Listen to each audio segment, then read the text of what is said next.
everyone. Welcome to the graduation celebration of the 2019 Aspire Accelerator class. It's great to see so many here in Dallas. I understand we have several thousand who signed on the web from across AT&T, from across Warner Media, Xander. We even have about 200 high school AT&T interns who've signed on, so welcome. We're glad you joined us. I'm Charlene Lake, and I am honored to lead the company's corporate responsibility efforts and serve as the Chief Sustainability Officer. We have a fun 90 minutes planned for you today, and we're going to kick it off with two very special guests. But before I invite them to the stage, I want to set the stage for those of you who don't know about our Aspire Accelerator. We launched this accelerator in 2015 with the intent of finding the most innovative education, technology-focused entrepreneurs who are interested in disrupting the education system and trying to make sure that our students have the ability to get and keep good jobs. Unfortunately, millions of jobs are going unfilled every year because companies are not finding the skilled candidates in an economy that is increasingly driven by technological advances. Now, our chairman and CEO actually had an interesting observation about this. He said that technology has transformed almost every aspect of society except for education, where the methods have remained pretty much the same for the last 50 years. So think about the irony of that. Technology's changed the world, it just hasn't changed the system that prepares workers for the world. So we have 8 companies here today who want to change that, and you're going to hear from them later. So each one of these companies brings a fresh point of view about how to skill workers, how to close that talent gap, and they've spent months in our Aspire Accelerator where we have provided them investments, we provided them mentoring, and we do this because a strong talent pipeline is critical for this company. AT&T has a 134-year history, legacy of innovations that have really changed the world, so it only makes sense for us to invest in the future workforce that's going to carry that legacy of innovation forward. So today, we are privileged to have with us 2 of the world's best experts on innovation. Randall Stephenson, our chairman and CEO, has championed education for more than a decade. He's championed entrepreneurship here at the company and just a relentless innovation inside the company in order to transform the industry. And we have Mark Cuban. Mark Cuban, who is the owner of our Dallas Mavericks, a judge on the show Shark Tank, the best judge on the show. He's a venture capitalist, he's a technology expert, and he's been called the world-renowned master of innovation and entrepreneurship. He's actually fond of saying that one success can wash away all your failures. So for a conversation on education and innovation, please help me welcome to the stage Randall Stephenson and Mark Cuban.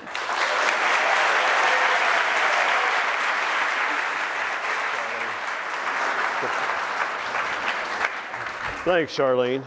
So this is all about entrepreneurship, right? And technology around education and so forth. So we do have, this is probably one of the preeminent entrepreneurs in American society today. I don't know about that, but you have to accept it. He also, as Charlene said, I think it's important to start off with those things that really matter. And the Mavs are winning, man. Yes, the things that really matter. Finally. Yeah. I'm an OU grad, as you know, and Mark's been trying to get me into the Mavs, and I've been working into. I've been a Spurs fan. I've been working them hard. I've been a Spurs fan for so long, and so last year the NBA draft is going on, and I get a text or a message on my smartphone that he has drafted Trae Young, this star out of Oklahoma, and I send him a text. Man, I'm finally going to be a Mavs fan. He said, "Not so fast. We'll trade him by the end of the hour." It turned out to be a good trade, though. Got Luka Doncic, man. Yeah. He's my grandson's hero, so congratulations. Luka. Do a great job.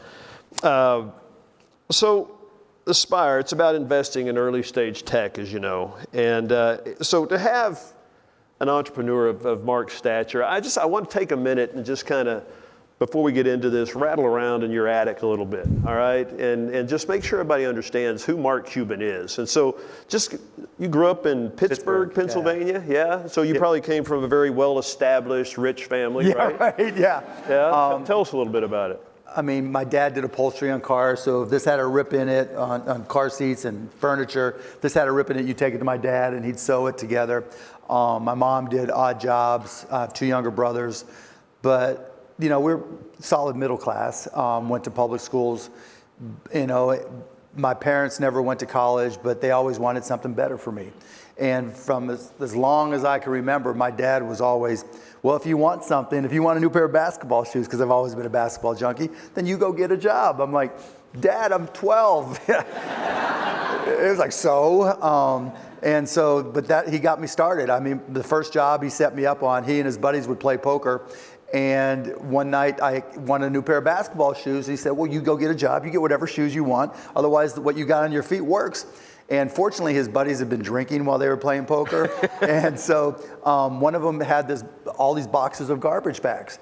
And he's like, I've got these boxes of garbage bags that you can sell. And I'm like, cool. So here I was. And you know, this goes to the heart of entrepreneurship. Just, you know, particularly since you're working with a lot of companies that we talked to earlier, working with young adults and young kids. Imagine this. Hello, my name is Mark. Do you use garbage bags? I have a box of 100 for $6. They cost me $3. And I'll bring them anytime you call me. You just give me my $6 and I'll bring you another box. Nobody says no. And the key to that, and what I learned back then, was selling is the key to every company. No company has ever succeeded without sales. But selling isn't about convincing, because everybody uses garbage bags. All I did was make their life easier. So I want to put on my resume now that I had the world's first and only garbage bag route. But that's what got me started. Because once you can go door to door selling garbage bags, you can sell anything. And so, you know, I saw some of the great companies, we met them earlier, and you've got to take the same attitude as an entrepreneur.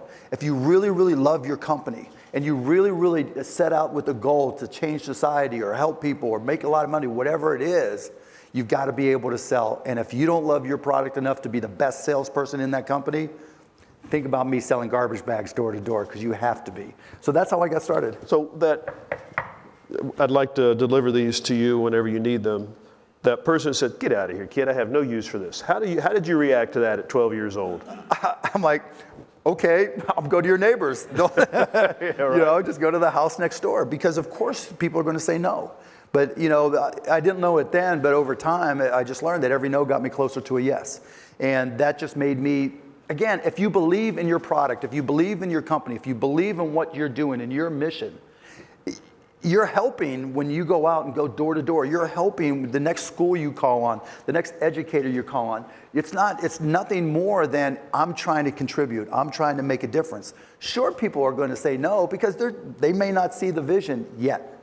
But when you sell to their peers, when you sell to their coworkers, when you sell to whoever your market is, it'll come around and get back to them. And that's the way I always looked at it. Because I knew if I got 3 or 4 people on the street, and you know, then people talk and everything, because you know, especially if you're young, being 12, when I was in college, right after college, you have an advantage. Youth is not a disadvantage, it's a huge advantage because people want to help you. So I was watching you interact with some of the startup founders a moment ago, and when you interact with young people or people with a business idea, your eyes light up, yeah, all right? Yeah, and when I watch you on Shark Tank, you know, some of your peers on Shark Tank. Sunday night on ABC, always be selling. Yeah, everybody has seen Shark Tank, right? You watch that, and some of your peers, you know, everybody has their different kind of personality and perspective. Yeah. And what I've always found interesting, and I saw it out in the hall a moment ago, is somebody is pitching their business or their idea, and some of them can be really lame. And you just seem to have a soft spot in your heart for people who are pitching an idea, pitching Absolutely. A business. And I asked you one time, you know, I can't believe, Mark, you're making money off Shark Tank. Why do you do this?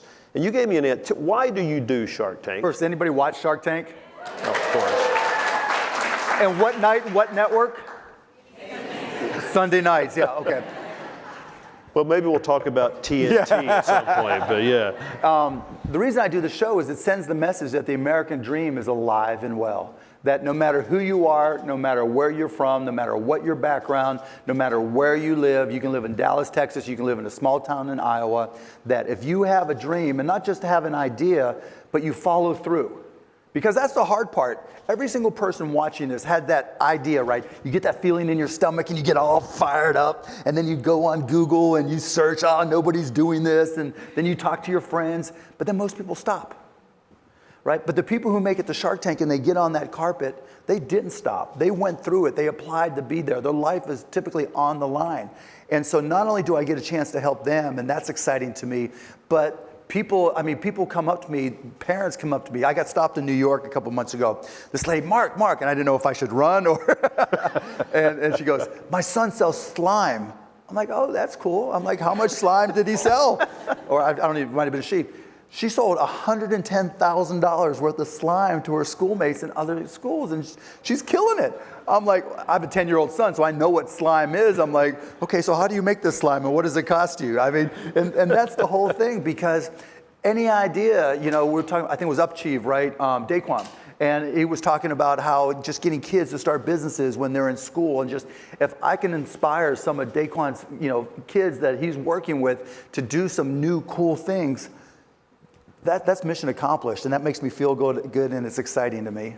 So taking that a step further, so I go back to my alma mater, and I'll go to the business school, and there's now a program called Entrepreneurial Studies or something like that. And I sit here and I listen to you talk, and my dad was a serial entrepreneur. I started to say, like you, he never made more than $10,000 probably, right? But he was a serial entrepreneur, and there's a certain personality and a characteristic, and so if we all left our shirts untucked and wore tennis shoes, would we be an entrepreneur? What is, what makes an entrepreneur? Is it a learned disposition? Is it a particular disposition that is just kind of innate to people? I think it's a cultural thing. I mean, because in the United States, when we talk about the American dream, that's unique to the United States. You travel globally a lot more than I do. You don't see that in other countries like you see it here. If you go to France or Germany, yes, there's entrepreneurs, but it's not the German dream or the French dream to start a company. So I think being in this country, I think, is the first foundation. And so many people come to this country just to be entrepreneur. But by the way, before you go past that, are we hanging on to that? No, that's a problem. Yeah. Okay. I don't mean to interrupt. Maybe we'll come back to that. Yeah. Okay. But who can be an entrepreneur? Anybody, because every single person has that idea. Every single person has a goal of one sort or another. And so being an entrepreneur doesn't necessarily mean going out and starting a big business and making as much money as you can. I define success as waking up every morning with a smile on your face, excited to go out and do what you want to do. And so you can change the world in so many different ways. With the Aspire program, just looking to change education and looking to change EdTech, having to have an impact on people. And so to be an entrepreneur just means setting a goal, going out there, finding a way to achieve that goal, and just maybe not relentless isn't the right word, but just putting in the work. Because the hardest part of being an entrepreneur is just grinding through all the ups and downs, because it's never a straight line. I mean, I say this all the time. I've failed so many times, but nobody counts them. You can fail an unlimited number of times, but you only have to be right one time, and people call you an overnight success. No one knows about my powdered milk company. Tell us about it. The powdered milk company? Well, it was cheaper, right? I just graduated from college, and I was trying to think of, a little side hustle where I can make some money. And so I'm like, not everybody, but a lot of people drink milk, and this is powder. You mix it with some water. I mean, it doesn't taste as good as regular milk, but it's cheaper, right? And people want to be able to really enjoy the milk they drink, and so that didn't go over very well. But I learned, right? And I would knock on doors, and I would talk to people, and they were like, "This is awful." And so I don't care how much money you save me, it's awful. I had another little business where we imported fake polo shirts. Maybe we shouldn't wrap this. We'll edit this out. Okay. But listen, the context is I'm living 6 guys in a 3-bedroom apartment, and I'm sleeping on the floor. It's just a rat hole. And I mean, I had my one towel that I stole from the Holiday Inn or Motel 6 or whatever. We'll edit that out too. Okay, yeah. And so I'm like, these polos, they seem real. They seem really good. We sold them for $8 a pop until they started to rip. business lasted about 2 weeks. I was like, you got to give me my money back. I'm like, you see that bar over there? Go ask them. But yeah, so it doesn't all work. But you just got to keep on grinding and hustling, because you just never know when that hockey stick hits, or when you get to what you really are good at. So resilience, persistence, that's what I'm hearing. I don't know how you learn those in school, right? This is just... Yeah, I mean, some people that's just not their nature, right? Yeah. But you've just got to, there's just a little line right in front of you. On this side of the line, you have your ideas, you have your goals, you have your dreams. And on the other side of the line, you start making them happen. And again, it's never a straight line. It's never easy. And you're going to have your ups and downs, but you only have to be right one time. Yeah, okay. I'm going to divert you for just a moment on a comment you made. You don't want to hear more about my polos that fall apart? Powdered milk, really, but we'll come back to that. But you made this comment about how where we live, America is unique in terms of being able to take advantage of people of entrepreneurial spirit and so forth. And so what is it about America where we see the technology and entrepreneurial spirit so much more accomplished and developed here? What is it about it? Excuse me, the American dream is real. You know, I think just culturally, from the time we're young, we talk about, Horatio Alger stories. We talk about rags to riches stories. And those stories are never built on, well, you can't do it or you can't do it. It's always, that door is open. Now, not everybody's got the same opportunities. Other people start with a huge disadvantage. And that's why I like being here to, what AT&T is doing, because programs like Aspire can help lift people up to try to give them that first step. But here, if you take that first step, even if you start from behind the pack for whatever reasons, you can still catch up. And you don't see that in other countries. You don't see other countries, encouraging entrepreneurship. You see them kind of tamping it down. And I think, this is what makes this country so great. And hopefully we don't lose any of that. So we celebrate these things when people start Horatio Alger analogies. Mark Cuban starting from middle class Pittsburgh and just does incredible things and creates unique benefits for society. We celebrate those. And you said that not everybody has the same starting point. And I agree with that. You have actually focused some of your startup investment on women, minority-owned businesses. People of color, yeah. Talk a little bit about that. What's your thinking behind that? Is it kind of help people who maybe don't have the same starting point, or how do you think about it? Yeah, I mean, I think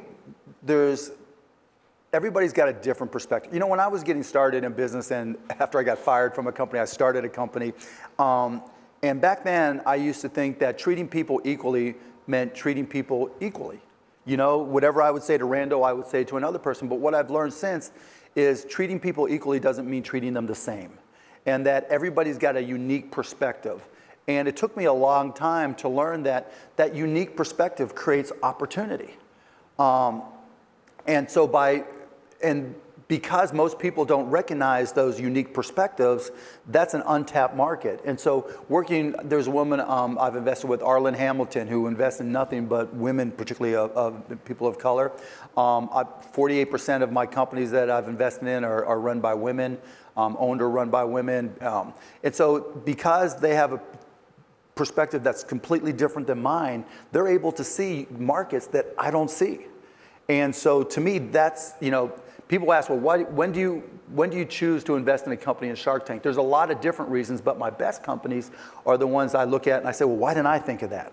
And working with Arlen, working with other people of color, working with Felix, with Zubin and others, they have a perspective that I don't have.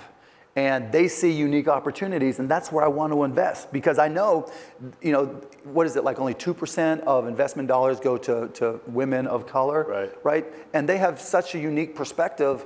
That's a great opportunity. And so, I think I do it for the right reasons, but a big core of that right reason, there's a lot of money to be made there. Yeah, right. Because when people see things that the majority don't see, that's where the biggest fortunes are made.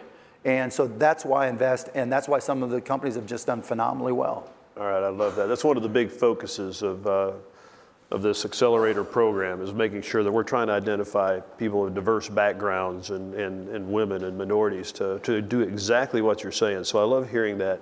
I want to drill a little further on one other thing. I was with an executive, this individual you would know, very senior executive of the financial community, and she hasn't made what I'm about to say public in a big way, but she made a comment to me that I'd love to hear your perspective on as an entrepreneur and a startup kind of specialist, if you will. And she said that there's a certain element that's driving some of the income inequality we're seeing in the United States right now. And it's that a lot of startups, you go back 10, 15, 20 years, somebody get a startup and this thing would start moving and boom, they'd move and tap the capital markets and IPO. Yep. And everybody could come in and participate in the value and the wealth creation of startups and so forth. And now what's happening are these startups are going way beyond this phase, getting to maturity, and the wealth is being created and the run-up of value is being created before they ever go public. And she thinks it's a disservice to society. How do you react to that? I agree 100%, 1,000%. That was a fascinating perspective. Yeah, I mean, when, way back when I started, before anybody knew what streaming was, it was called network broadcasting or internet broadcasting, and we started a company in 1995, late 94, early 95, to be able to listen to Indiana basketball on this new thing called the internet. And people were like, I'll just turn on the radio, or I'll just, And we started this company and we gave everybody stock.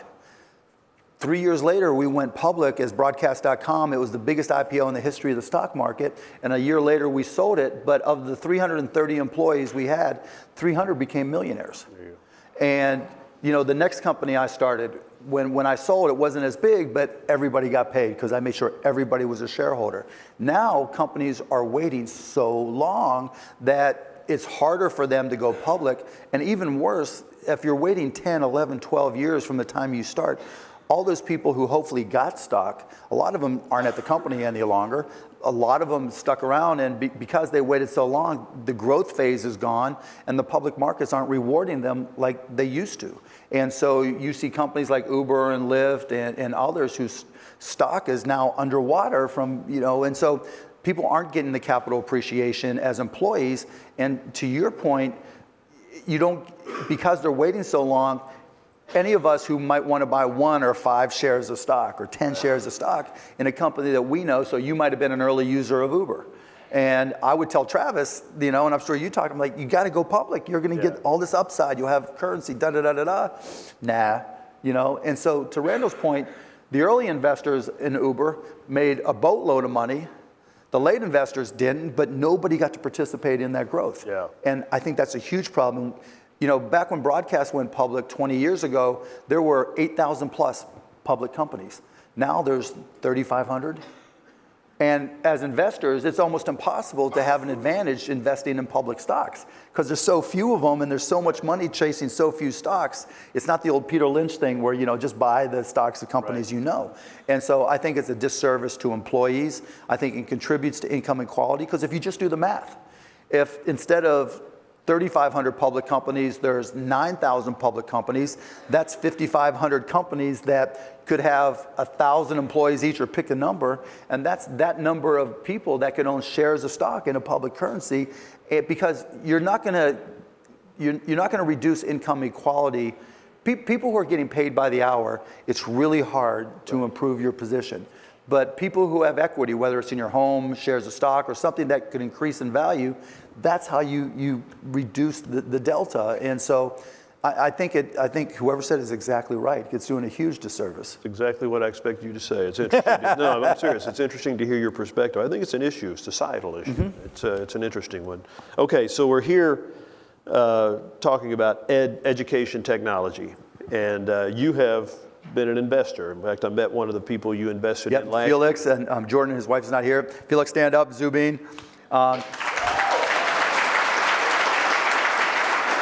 Actually, a Shark Tank company, so y'all should have recognized him. So and what Zubin has done is they have a program that they started off selling to libraries and now schools and soon individuals that helps track and encourage more reading, which is something I'm a big believer in, because whether you're an entrepreneur or anybody, you've got to learn how to learn.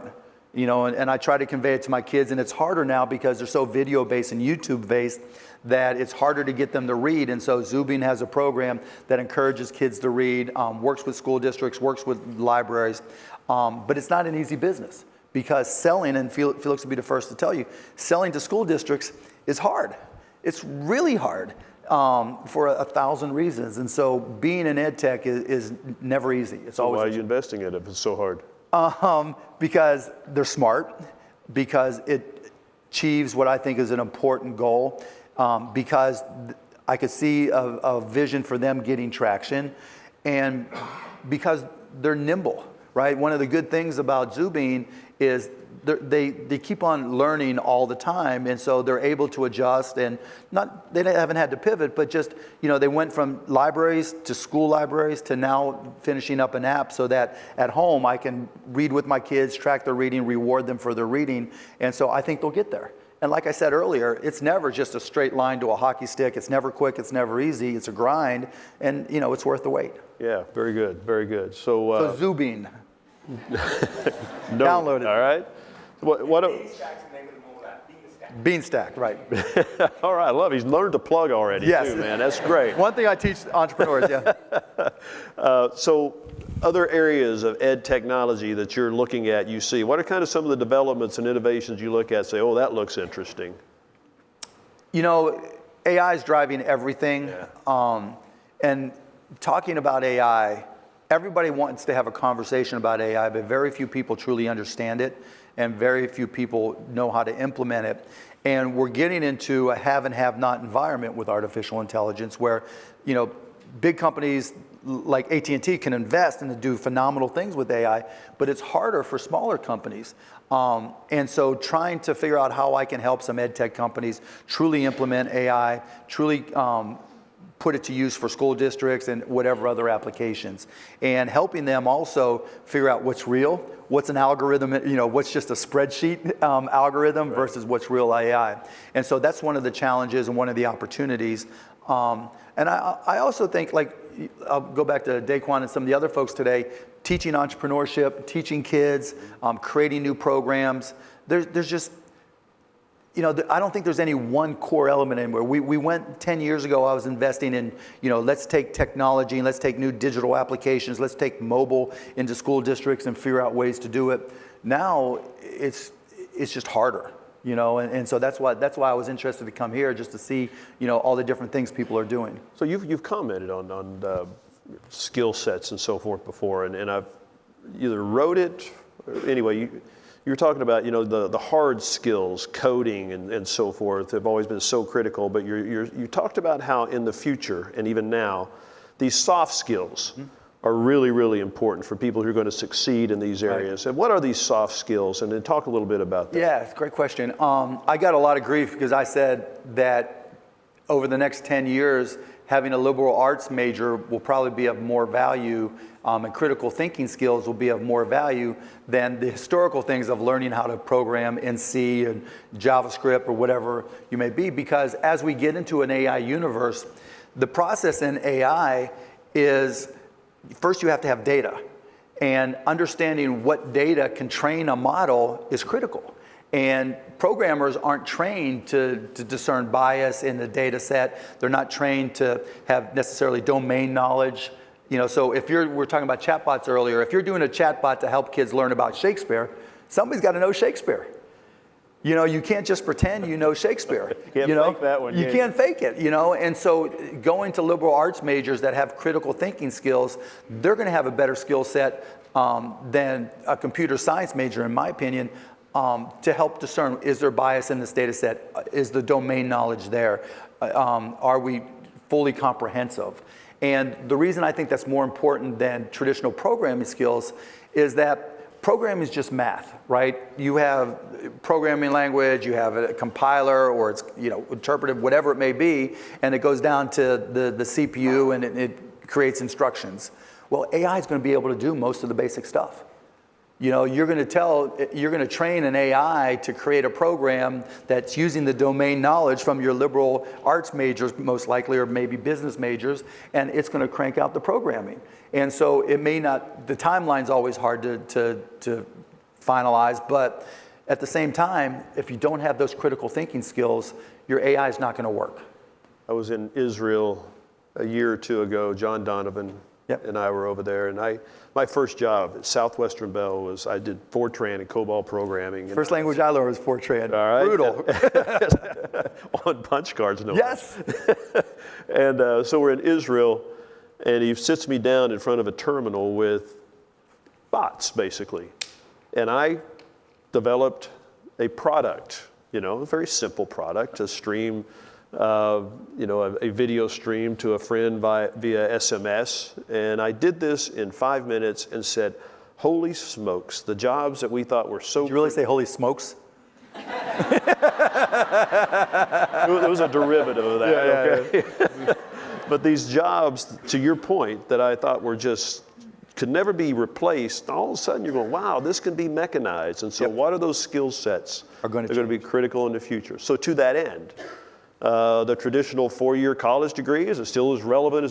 Yeah. You still advocate?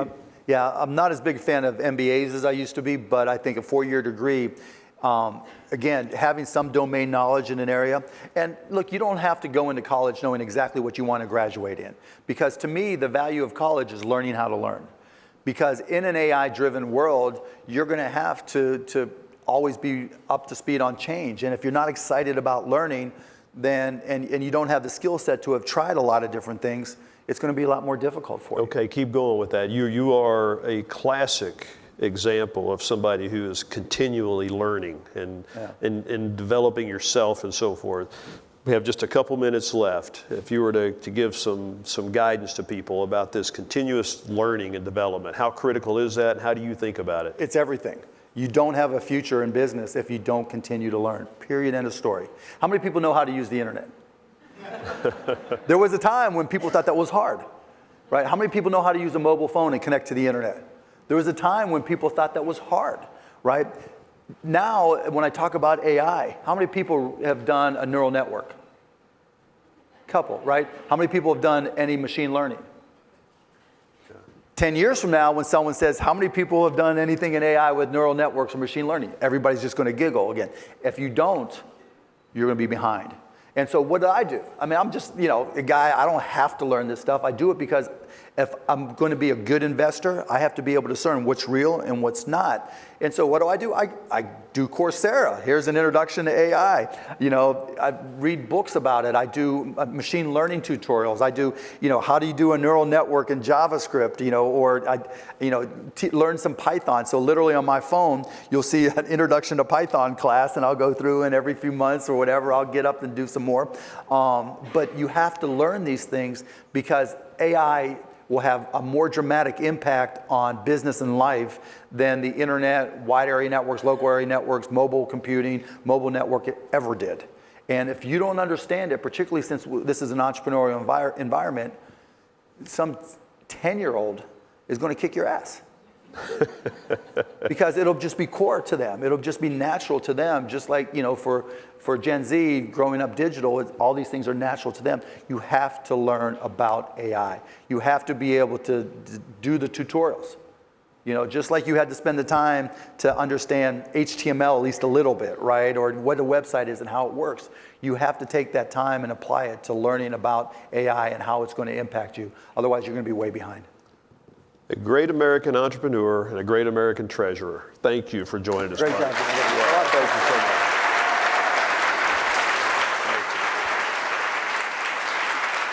Thank you, Randall. Thank you.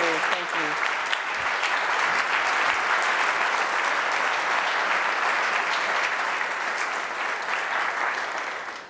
Thank you, Randall. Thank you, Mark. What a powerful dose of inspiration, and what motivation to know we've got these innovations on this side of the line, and all we have to do is step across that line to make our dreams a reality. So thank you very much. So we have had 35 companies graduate the Aspire Accelerator, and it is so humbling to me to realize that those companies are reaching more than 23 million students. They have attracted more than $44 million of funding after AT&T's investment, and I'm especially proud of the diversity. 66% are led by women, and nearly half are led by minorities. And listen to this, After all these years, 97% are still in business. That is an amazing entrepreneurial story.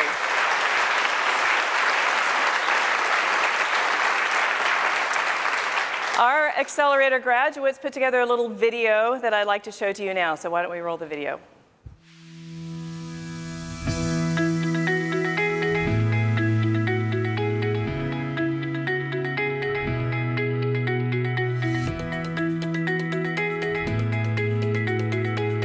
Since graduating from the AT&T Aspire Accelerator, we've gone on to raise $1.5 million of capital. We've tripled revenue every year, and we're now proudly serving 50,000 students. Happy 5th anniversary, AT&T Aspire Accelerator. I hope you can continue to invest in passionate and motivated education entrepreneurs across the country. Hi AT&T, this is Sarah from Commonly. And Michelle. So in 2016, we joined the AT&T Aspire Accelerator with a platform to help students learn how to read and write. And a really small team. And a really small team. And with AT&T's support, we grew a lot. And today we serve 12 million registered teachers and students. And our team has a message for you. Happy birthday, AT&T Aspire! Hey there, AT&T Aspire team. Tony Weaver Jr. here from Weird Enough Productions, here to say happy 5-year anniversary. I am eternally grateful to the work that you all do to help engage and equip minority entrepreneurs with the skills that they need to succeed in the EdTech marketplace. Hi, my name's Allie Murray, and I'm the founder and executive director of UpChief. As a young female founder from a low-income Hispanic background, this program was crucial in helping me expand my network and build confidence in my own ability to effectively lead and scale my nonprofit. Since the time we were in the Accelerator, we have grown the number of schools we work with by literally hundreds. We've been able to increase our revenue by a factor of 10. We've grown a lot and served millions more young people. But the thing that I've been most impressed by is how many AT&T employees have come through to sign up as volunteers. We're talking over 1,000 people from AT&T who've signed up to actually give career advice to our students, and the advice is fantastic. We were only serving 2 school districts, and today, a little over a year later, we are serving 17.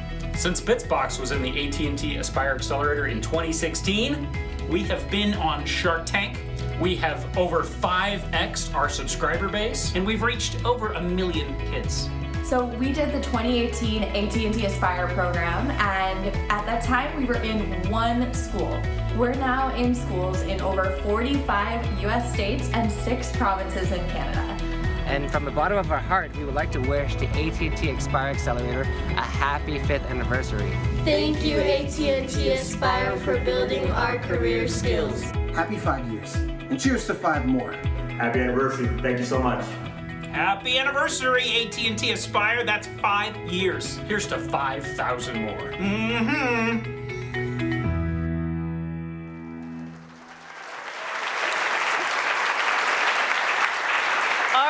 It is time to kick off our Pitches for Purpose competition. You are going to hear from 8 talented entrepreneurs who will give a 3-minute pitch for the chance to win additional cash. You, the audience here and on the web, are going to vote for the company that will win $25,000. That is our audience favorite award. Then a panel of esteemed judges that you're going to meet in a minute is going to select the company that wins another $25,000 prize. This judge's prize is very special. It's in remembrance of someone many of you knew very well, someone who made an incredible impact on our Accelerator program, Kalpesh Patel. Kalpesh devoted nearly 2 decades to AT&T's merger and acquisitions group. He had a passion for entrepreneurship, a passion for innovation, which made him invaluable to this company, and he was instrumental in building the Aspire Accelerator into what it is today. So in his memory, the judge's prize will go to the company and the entrepreneur that demonstrates strong leadership with an idea that has a competitive advantage, a strategic business model, and the best potential for deep overall impact. So now let's meet our judges. Ann Chow, CEO of AT&T Business. Come on up, Ann. Have a seat, Ann. I'm going to ask Ann a question because this is about students, this is about schools. So Ann, what would you have liked to have an entrepreneur help you with when you were in school? Oh gosh, I think I would love to help them with my writing. I mean, as we heard, right, it's those soft skills and just being able to communicate and learn how to communicate at an early age would have been fantastic. Excellent, thank you. Okay, now we have David Huntley, Senior Executive Vice President, Chief Compliance Officer. David, is there anything you would have had an entrepreneur help you with when you were in school? Sure, anything that would allow me a platform to speak. Very good. Okay, now we have Steve McGaw, who actually hired Calpesh 19 years ago. He's the Senior Vice President of Corporate Strategy and Development. So welcome, Steve. And Steve, all of these innovations affect teachers too. Is there a teacher that comes to mind that was instrumental to you growing up? Both my parents were teachers, high school teachers. Fair enough. And my father started a company when he was a teacher called Diversified Educational Enterprises. And it was all about using PC-based training. So I guess Excellent. It's him. All right. And finally, we have Angela Santone, who is our Chief Administrative Officer. Welcome, Angela. You spent a lot of time in the principal's office, right? No, I'm just kidding. I totally made that up, yeah. But is there any kind of skill that you learned along the way that has led to your success today? Yeah, I think having a master's in counseling really taught me how to listen with discipline and ask really great questions. Excellent, thank you, judges. This is gonna be a dynamic group. We're gonna have an exciting competition today. You all will vote after the pitches. Each entrepreneur has 5 minutes. When they hear the bell, the time is up. The judges will be able to answer or ask a couple of questions before the bell. So let's get started. First up is Allie with Achieve. Upchieve, sorry. Hi, my name is Allie Murray, and I'm the founder and executive director of Upchieve. Right now in the US, 86% of low-income high school students will never earn their bachelor's degree. Despite all of the nonprofits trying to help these students, the gap in college completion hasn't changed in 15 years. When I first learned that we weren't making any progress, it made me really angry. I was a low-income student. I was raised by a single mom who couldn't help me with schoolwork, and as a result, I started off at a community college. It took me 6 years to finish my bachelor's degree, and at one point I almost gave up because I couldn't see any path forward. That's why I started Upchieve, an edtech nonprofit that helps low-income high school students get on the path to college. We do this through a free online platform which students can use to connect with a live tutor in under 5 minutes. So why do we believe this is the right solution when so many others have failed? Well, we've got 3 good reasons. First, research shows that tutoring works, but most nonprofits struggle to reach low-income students when and where they need it most, late at night in their homes. Upchieve's on-demand model means that we can reach students like Josiah, who told us he has no one in his home that can help him with math. Second, we rely on volunteer tutors who we train and certify via our platform. This allows us to help give one student an entire year of unlimited academic support for just $10. And before you ask, yes, there are enough volunteers because we designed our volunteer opportunity to be so flexible that even busy professionals can take part. Third, and finally, we can actually scale to reach all 8 million low-income high school students that need our help. Upchieve is free for students, but we charge the schools and corporations that send students and volunteers to our platform. In fact, our goal is to be 100% financially sustainable in the next 3 years. Last year, we helped 100 students access free late-night tutoring. These are some of the comments that they left us. As you guys saw, my favorite is actually from a student named Claudia who wrote, "It was lit. Very cool. Nice 100." This year, we're going to reach 1,000 more thanks to the AT&T Aspire Accelerator. For me, going to college meant that I went from earning minimum wage to a job at JP Morgan, making 3 times as much as my mom had ever made in her life. It's the reason I'm standing on this stage talking to you today. But I'm not special. I just got lucky. And every year, 500,000 students just like me give up on going to college forever. But we can change this. We have a solution that works. All we need to do is scale it. Every AT&T employee across the country can help by signing up to volunteer and voting for Achieve to win the 25K. I believe that every student deserves the opportunity to attend college and achieve upward mobility. If you do too, please help by voting for Achieve. Thanks.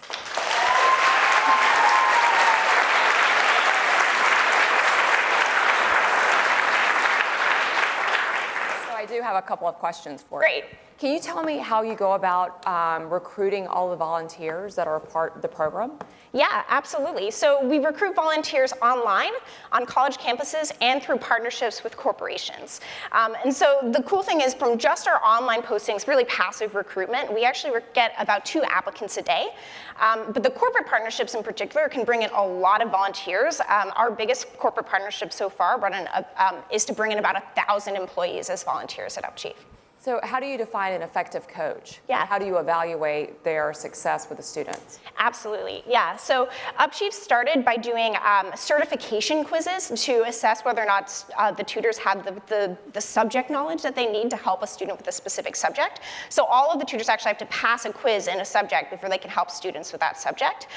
We're now working on a tutor training course, which will actually prepare coaches to have and build the right skill set that they need to be an amazing tutor, because actually our vision is that someday, literally anyone could become a tutor on Upchief. That's fantastic. And one more question. Yeah. In regards to funding, what are the other streams that you have of, is it completely based on donations, or I guess it's the charging, Right. but what else? Are there any other revenue strategies that you have in place? Yeah, so our corporate partnerships are amazing because they bring in both funding and volunteers. And so in our first year of doing this, we actually raised over $180K in revenue through corporate partnerships, which was more than our budget for this year. And we do accept donations though, upchief.org/donate, but thank you. Okay. Yeah. Thank you.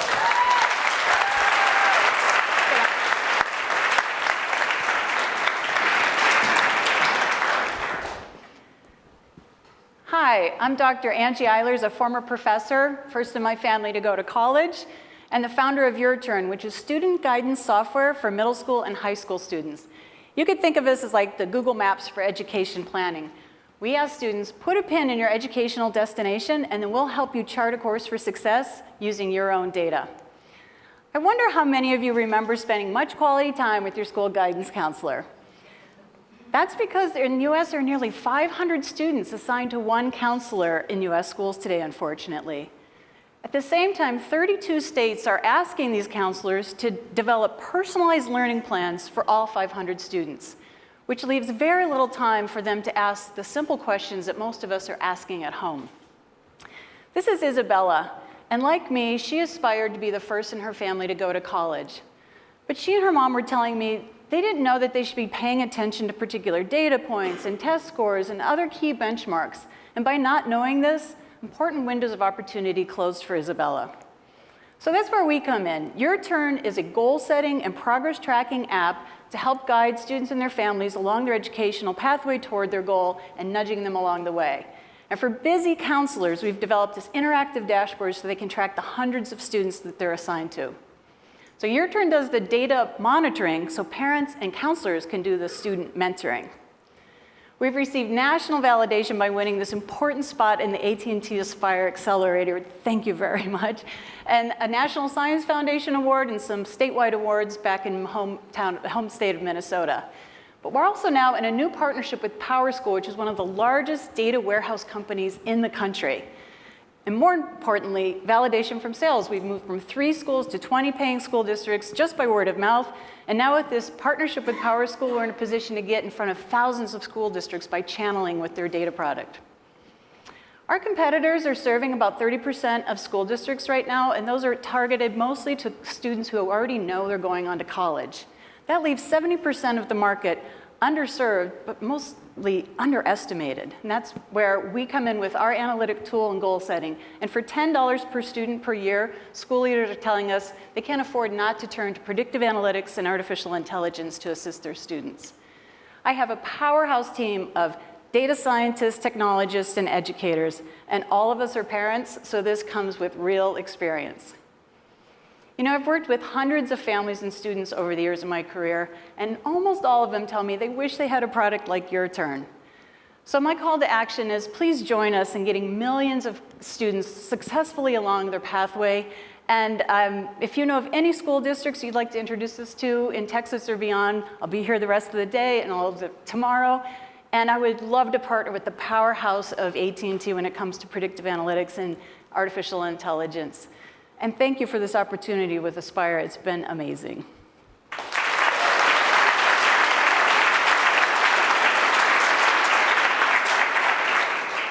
So I have a couple of questions. Can you talk about any success stories of students who've used Your Turn and kind of what their experiences have been about? Thank you for asking that. I got to tell you, that is what gets me out of bed every morning. A lot of our customers, a large percentage are Native American students, and their parents and the students have been telling me, we never really saw that we were eligible for technical and community colleges, never mind four-year colleges. On our app, they get this big green button that says you're eligible, and they said, and it goes back to that 500-to-1 student-to-counselor ratio. There hasn't been the time to personalize with them, ask them what their aspirations are, and then show them analytically that they're qualified for school beyond high school. So it's been very gratifying for them to see this feedback. And you mentioned parents. Talk about their use of the tool. Do you see them being future users of this tool? Yeah, let me just say that what the students receive, the parents also receive. So the school districts pay for the product, and the parents and students get it for free. And they log on to the same thing as they would just checking their report card. So they're seeing the same things the students are. And for the counselors, we've developed this dashboard, and what they've told us is it's saving them a lot of time. They've told me, you know, we weren't trained in data, we don't really like data, so thank you for doing that work so that we can spend more quality time interacting with students in a personal way, which is the reason we went into school in the first place. So, and what's been your biggest challenge in getting this initiative off the ground? Technology is expensive. It's expensive to develop, so it's about that. Yeah, thank you.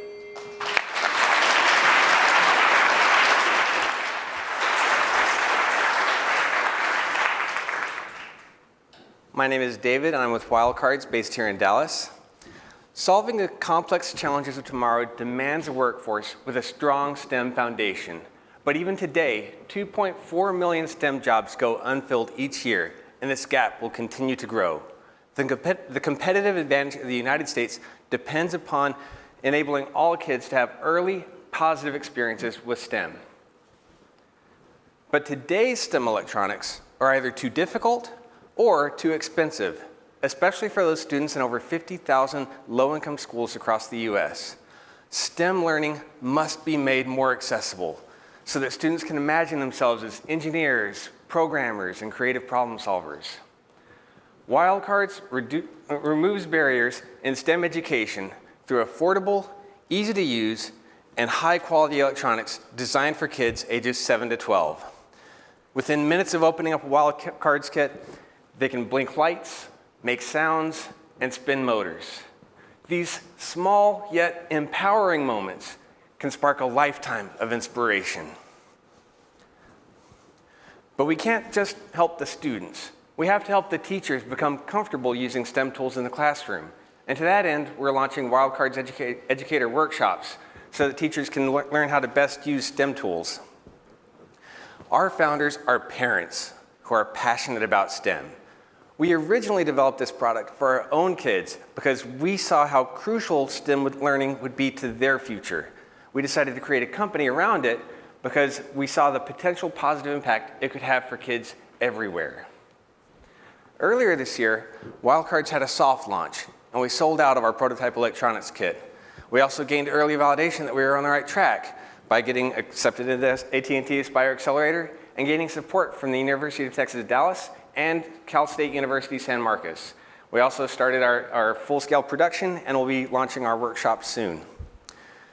We believe that every child should have the opportunity to get really deep into learning STEM. Our mission is to make that happen. a few months ago, here in Dallas, partially in this very room, AT&T had their Bring Your Child to Work Day, and we were given the opportunity to be a part of that. We would love to have your support to help get wildcards in the pockets of every child. We would love your help in investing in the future education of our workforce. Thank you.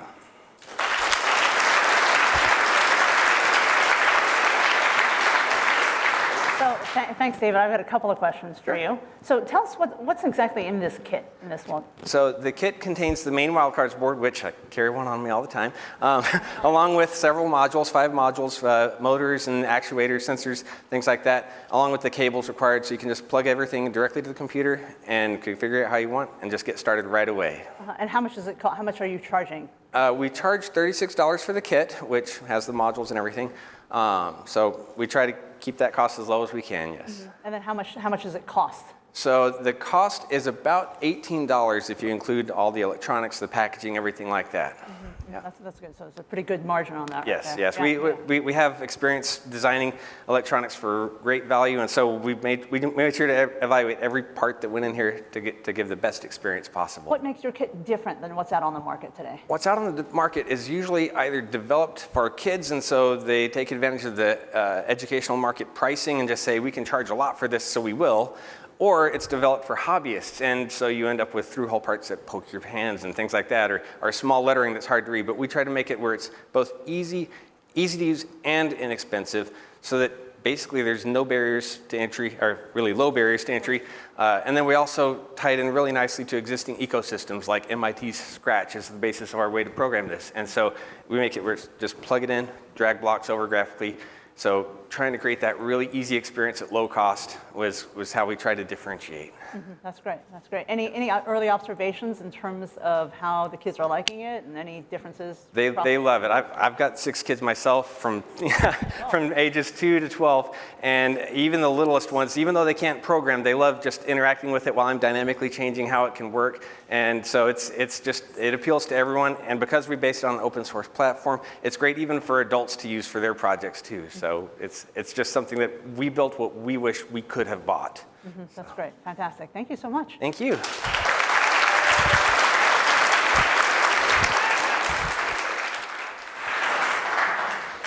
Hey, thanks for having me. I'm Kent with All Here. We're focused on changing the course of student outcomes in this country. There are 54 million students in the United States. We spend about $700 billion annually educating them. This is the problem that we're focused on is students who are missing a month or more of school. 8 million of them, in fact, in the United States miss that much school every single year. At the 6th grade, this is a leading indicator that that student will drop out. And even worse, students who experience poverty are 4 times more likely to experience absenteeism at these alarming levels. EdTech's done a ton for education. You're seeing a bunch of innovative companies doing stuff here today, but not a lot of attention has been focused on this problem. And this is where All Here's platform for intervention, attendance intervention management comes in and really shines. Simply put, we get kids to school so teachers can get them learning. There's a ton of ways that you can get kids to achievement, but if they're not there to utilize them, they're not there to learn, none of that stuff matters. It's not just about the numbers of the problem, it's about the people. This is Maria and her teacher, Joanna. Maria was a bright student, but over the course of the year in Joanna's class, she was increasingly missing more and more days. Joanna, as a first-year teacher, saw a ton of potential in Maria, but didn't know what to do about it. She started asking around, and what she discovered was there was no formal plan for students who were in and out of school like Maria. The reality was kids like Maria were suffering, and teachers just couldn't help. That prompted Joanna to do something about it. So she, with a $500 stipend and a whole lot of motivation, started looking at ways that she could address this issue in her classroom. Had some really early, incredible successes, got the attention of Harvard University, and they asked her to join the Innovation Lab, where she launched All Here, and we've quickly become a fairly important leading voice in advocating for systemic change in this arena. So what is it we do to help? We do this in 3 ways. The first is that we help schools with a diagnostic of the root causes for why students miss schools. a school. The second is that we provide a library of evidence-based interventions to address those root causes. And the third is to use data to help schools truly understand what works and what doesn't. And we've got a ton of traction. As you can see here, we have some of the biggest, most important districts in the country already investing in All Here, putting us in a position to help upwards of 2 million students already. Kids like Maria need teachers like Joanna. Teachers like Joanna, though, need more than their schools can give. That's why she started All Here. But just as Joanna couldn't do it alone in her classroom, nor can All Here do this alone as a company. We need your help, we need your investment, and not just the money, we need your expertise, we need your guidance, your insights. But I think most of all what we need is your help mobilizing this movement. This is too important for us to keep ignoring it, because 8 million kids is far too many to leave behind. So you've probably noticed I'm not Joanna and are wondering why she's not up here. It turns out at this very moment, she's actually in labor giving birth to her first child.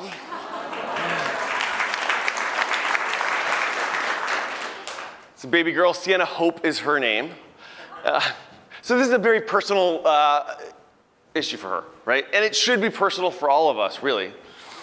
Would it be great if we gave her an extra little bit of hope? We'd love it if you'd invest in All Here. We cannot leave those 8 million students to follow the path that the statistics predict to drop out of school. We need All Here to help all kids. Thank you.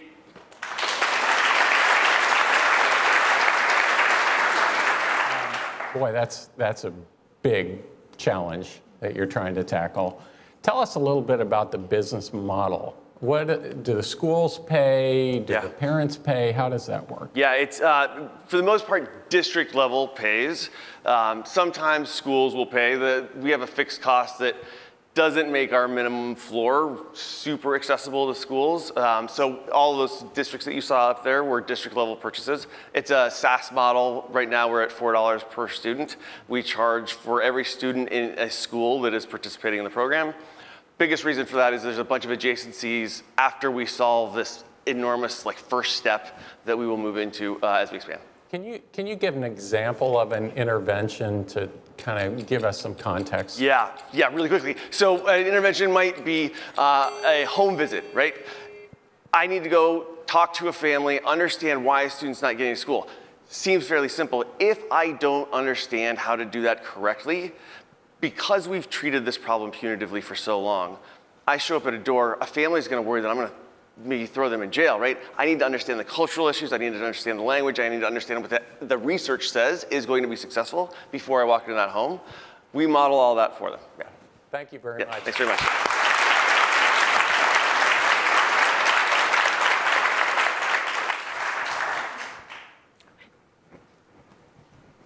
I'm Tammy Kwan, co-founder and CEO of Cognitive Toybox. My little brother James weighed 11 pounds when he was born. And coming out of my mom, he fractured her hip.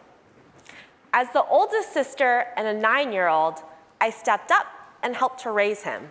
And later, when I went to college at Stanford, I decided to study and pursue research in developmental psychology.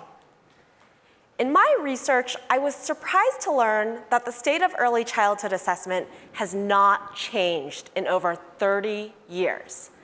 Teachers today spend 4 to 6 hours per week observing children, taking notes on their development, and then after class, transcribing those notes into a digital record-keeping system. This process is onerous for teachers, and the data collected is not trusted and not actionable, since programs review it just 3 times per year.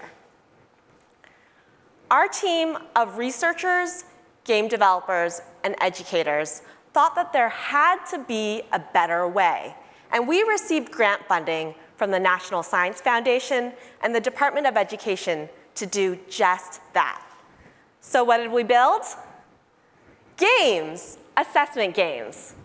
Cognitive Toybox is the first hybrid assessment solution, enabling teachers to do a combination of both observation-based and game-based assessments. Children play our adaptive touchscreen games for 5 minutes per week, and teachers automatically get information to understand where their students are and how to best adjust instruction on a weekly basis to support development. We're not only saving teachers 3 hours per week on assessment, we're also uncovering new insights on student development. Meet Chloe. She's a 3.5-year-old child from Brooklyn, always with a bun in her hair. Chloe doesn't speak very much in class, and her teacher assumed she was behind in language. But after looking at the cognitive toy box results, what her teacher realized was that not only does Chloe have a large vocabulary, she's also a math whiz, and regrouped her appropriately. Imagine if Chloe's teacher did not have access to the cognitive toy box results. Chloe might still be in the delayed group, be bored in school, and start kindergarten behind. Cognitive Toy Box is committed to making assessment easy and actionable for early childhood educators. Our hybrid approach is only now possible due to the ease of use of touchscreen devices and our research on the reliability and validity of games. We're working with organizations that reach 130,000 children birth to 5 years of age, and we're growing rapidly through partnerships with school districts, including Dallas ISD, states, and federal agencies.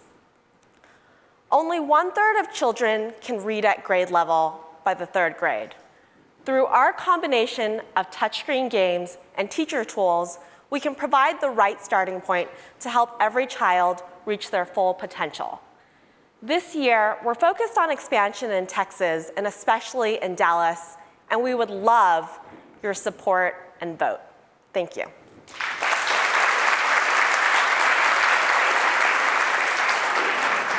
Thanks, Tammy. Got a couple questions for you. Okay, so you're focused on early childhood learning here, obviously, and way to get them hooked on the games early, by the way. We love the focus on technology. Who do you sell your product to then? Yeah, that's a great question. So we started with publicly funded organizations that support children birth to 5 years of age, so community-based organizations with Head Start funding, as well as school districts with state pre-K funds. And we did that because assessment is a compliance measure for them, so it really was a big pain point. But we're now also supporting private providers and increasingly home-based providers as well. Do you have any plans to go beyond these early learners in terms of assessments ongoing in the childhood development? So our product is really focused on getting every child to start school ready to succeed, but we see our approach as a 2-generation approach, so really supporting both the parent and the child. Here in Texas, 48% of families live in what is called a child care desert, meaning that there is not enough options around child care. And so what we're looking to do is really help to improve and increase the supply of high-quality early childhood programs so that new mothers who want to go back to work will have more options that they can feel really good about. Great, thank you.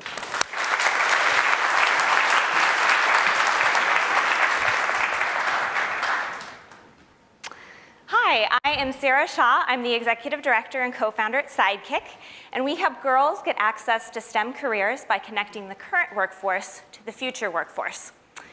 So from a very young age, I knew I wanted to go into medicine, and I remember sharing this goal with a woman at my church who assured me that if I didn't succeed, it was okay because girls didn't have to be good at math. For me, that planted a seed of doubt that only grew when my high school guidance counselor recommended that I drop a physics class because no girl had passed that class.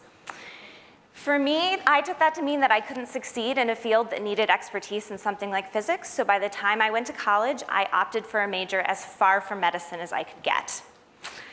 Just in case you're wondering, it's a girl. I started Sidekick so girls like my daughter never have to face the often unintended but always undeserved expectations that I did. Because what I needed was someone to tell me that I belonged in a field like medicine, someone to show me how I could be successful and to show me that I would love the work. Because the best way to get someone on a career path is to connect them with someone already on that path. STEM employers facing the skills gap like AT&T know this, and it's why they're investing in STEM programs and pathway programs with local schools. Yet only 1 in 10 girls shows an interest in a STEM career. The fact is we're not reaching these students because we're asking employers, every employer to build relationships, every teacher to build skills, and every guidance counselor to predict the future for hundreds, if not thousands of students. So at the end of the day, students don't get directly connected to employers and they don't understand what options are available to them. And that's where Sidekick comes in. Sidekick is a career-building chatbot that connects employers directly to students. We hook into existing work in classrooms to look at what students are good at and what they like. From there, we make career recommendations with local employers that align to those skills and interests. That way, students are starting to build excitement in careers they may not have even known about before. Finally, we make a recommendation for the next best step for students based on getting access to those careers. A lot of times that looks like having a conversation with a person like an internship, hiring manager, or an employee volunteer who can talk about what it's like to work in their job. And these timely human connections are how we help girls understand how they belong. We're building on our expertise working with over 10,000 students across 5 states as we launch our career chatbot with partners in healthcare, manufacturing, and energy. And with your help and vote today, we can expand into media and telecommunications so that we can make even more connections for even more girls.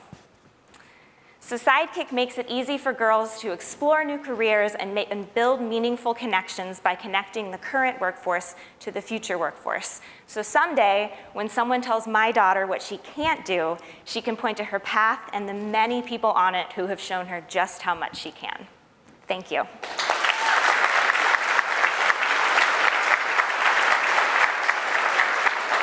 That's great. Thank you, Sarah. So give us an example of a success story. Absolutely. So for one of our early partners, they were an energy company. They had an apprenticeship program that they had about 10 spots open a year for. They'd average about 8 applicants. So we partnered with a local school. We did a targeted intervention where we were pulling students with interest and identified skills related to that apprenticeship program. And after a semester-long program, that employer had 20 applicants the following year. Wonderful. Yeah. So you're a 501c3. We are. So tell us about the funding model. Are you dependent on sponsorships, donations? Tell us how you Yeah, absolutely. So on the employer side, we are an employee engagement solution for CSR departments, as well as a talent pipeline solution for HR departments. We also are a career and college advising solution for schools, and so we serve both sides of that market. Okay, and is it resonating? Are you finding this is resonating with corporations and schools alike? Absolutely. It's a great way for corporations to start to build awareness with students early on, to get them into the degree programs that result in them being able to come work for the companies. And for the students, it's helping them build new identities and understand what they're capable of and what other options might exist for them. Great. Well, good luck to you and your daughter. Thank you. Thank you.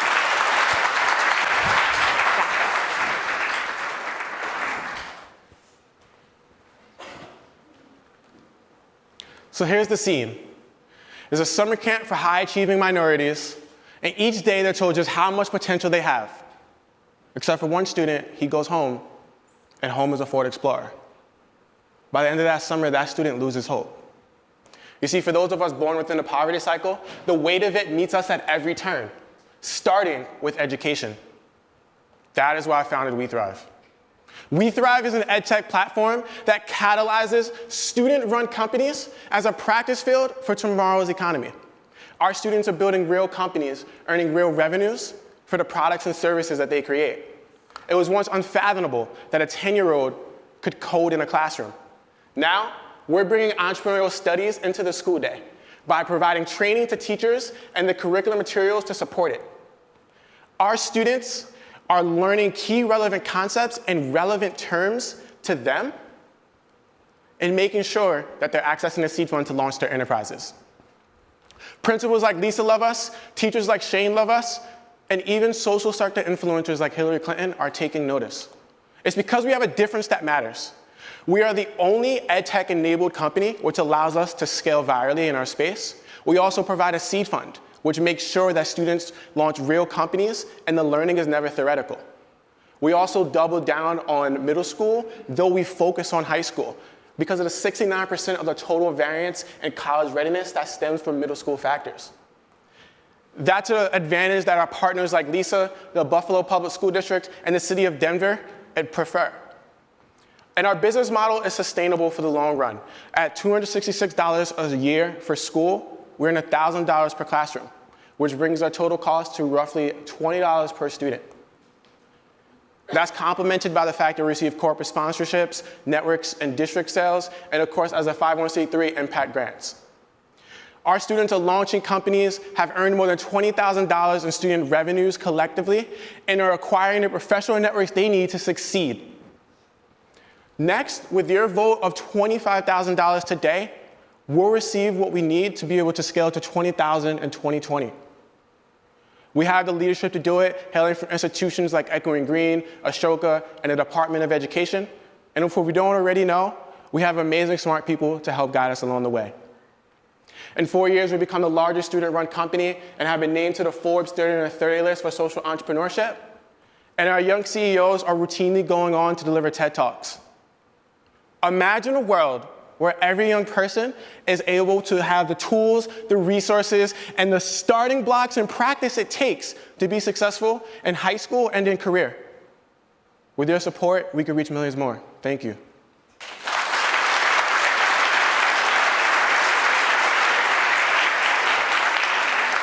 I have a couple of questions for you. Can you tell me about an individual or student that's used your platform and one that stood out to you the most and has had the most success?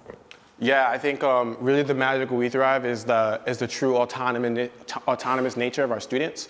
So the number one problem we see identified is bullying and anti-violence prevention. Most adults in this room would probably think we have a good handle on that. Our students are proving that we in fact do not, and they have better solutions. So we've seen, for example, students in South Bronx create something called an LGBTQ inclusion table. They found that their peers were just being excluded in all kinds of ways. And so they not only sold wristbands and all kinds of things using their seed fund to earn more than $200 in revenue, but they convinced the principal and the teacher to sanction that table for the entire year as that inclusion table where they hosted talks. That's the kind of change we're seeing in our classrooms around the country in more than 20 cities, and also what we see possible to happen throughout the country as well. And are you seeing the opportunity for these individuals to network with one another and come together, or is it all, from a technology perspective, is it all online? How does that work? Yeah, so our students are using the platform to connect to each other, to learn lessons. It kind of feels like a Duolingo for entrepreneurship. And then they're also accessing Seed Fund. The teachers on their side, it kind of feels like a code.org of entrepreneurship. We mirror a lot of things within the coding movement for that matter. That's fantastic. Thank you. Thank you.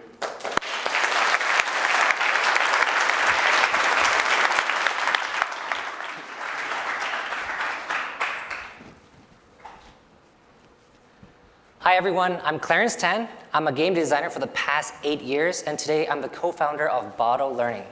So like every kid growing up, I started off with a love for learning and school, but all of that changed in second grade when I was having trouble mastering some math skills at the same pace as the rest of my classroom. And it got so bad because the classroom would always move to the next lesson before I had even understood the one from before. And oh my gosh, I had to stay back one full grade, and I started to really dislike school. And sadly, my story is not unique at all. Today, 50% of elementary students are not proficient academically because they accumulate gaps in learning when they move on from lesson to lesson, grade to grade without mastering foundational skills. So when talking to teachers all over the country about this, there were two big pain points that we kept hearing. They would tell me, Clarence, it's so hard for me to engage my students to practice, and when they don't practice, they don't master skills. Second was how hard and difficult it was for teachers to even identify where these gaps are in the first place, especially with 15 to 22 students per class. So that is why we started Bottle and where we come in. So Bottle is an educational game and platform that takes practice and assessments and delivers it to students through a fun and interactive game. We then run our own proprietary adaptive learning algorithm to tailor practice to where the gaps are. And we help teachers save 4 to 5 hours every week by giving them notifications and reports on which students are struggling the moment they struggle. And we also help them automatically create homework and tests. So since we launched our pilot 3 months ago, not only have we doubled student engagement with over 500 kids, but we also received a lot of heartwarming testimonials, such as this one from an after-school director in Kansas City. And she wrote to me and said, "Hi, Clarence, the program is amazing, and the kids can't get enough of it. I also wanted to share that our second grader who cannot read loves your program, and I believe it makes him feel good about himself. He's even trying to read the questions down." So this second grader's name is Xavier, and he used to get bullied a lot for being behind grade level by other students. And with Bottle, he's quickly catching up, mastering 4 to 5 skills every week, and he's even telling everyone now to call him the math boy. So stories like this is why we do what we do, but there is more. Bottle works with any subject and topic so that content providers can work with us using their learning content to create more interactive learning experiences for kids. So we won't stop until every student gets the practice they need to build a strong academic foundation. Because like we all know it, the old saying goes, practice makes perfect. Yeah, so if this is something that you have a heart for, I would love to connect with you after. And I would love your vote as well. Thank you so much.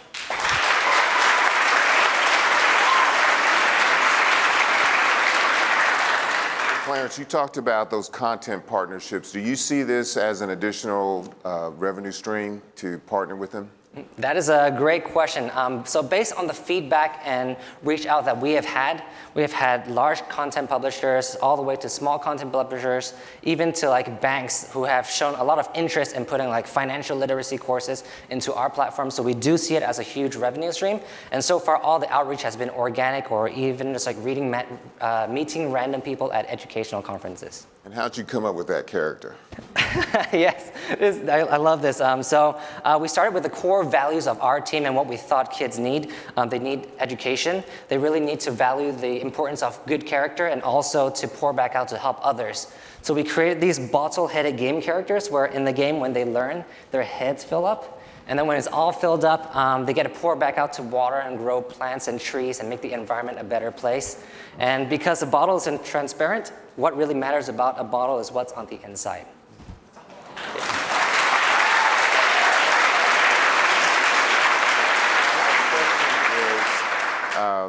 Do you only just assess or do you also teach as well? Yes, so we do a lot of assessments, but we also have instruction because we're trying to work with content providers. So we include like hints, rationales, worked out example problems, as well as short videos. So if a kid is struggling with a problem, there would be a 40-second to 1-minute video that says, hey, this is how you do the problem, and you can go through it that way. And then when content providers start working with us, they can load their own videos in there as well. So we're just trying to be as flexible as possible so that we can create as many courses in as many subjects for all these kids. Great. Thank you.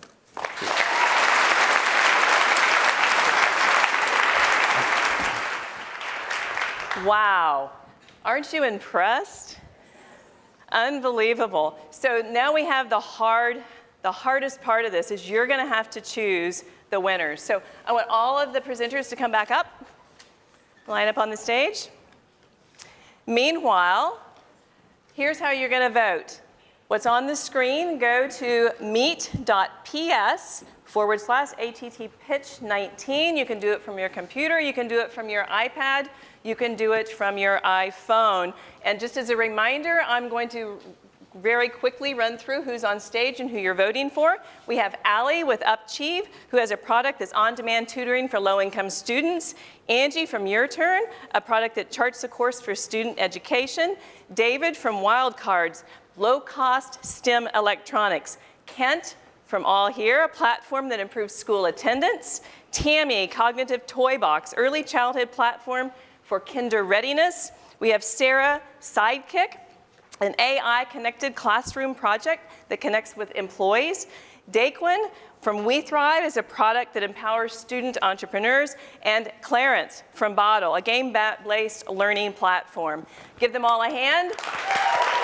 Okay, exit, stage right. Okay, when you see me again in 2 minutes, we will have 2 winners. Vote.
All right, are we ready?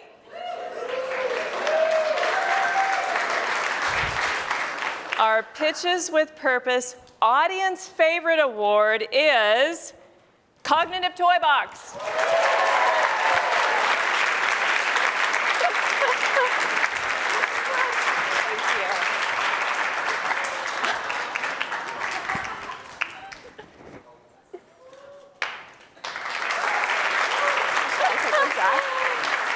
That's great. We cannot wait to see the impact you're going to have. Okay, are we ready for the next one? The Pitches with Purpose CalPESH Award goes to Bottle.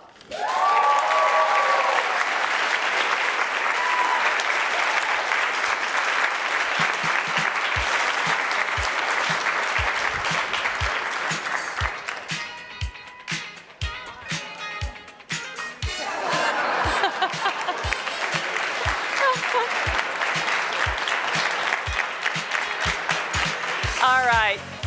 As a thank you for everybody here in this auditorium, you are going to receive a maker's kit from the Accelerator Grad Wildcards. Use it to help some young student in your life learn about coding, electronics, engineering. Thank you sincerely for everybody who's here today, everybody who joined on the web. I want to give a special thanks to Randall and Mark Cuban. And also, please give a hand to these amazing judges. What a hard job they had.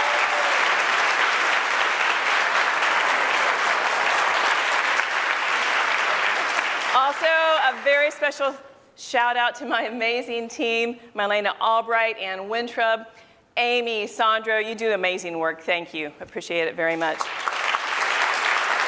And finally, a special thanks to these extraordinary Accelerator graduates. We are inspired by your passion, and we cannot wait to see the impact you have on students. Thank you for helping us be part of your success. Thank you all. Happy holidays.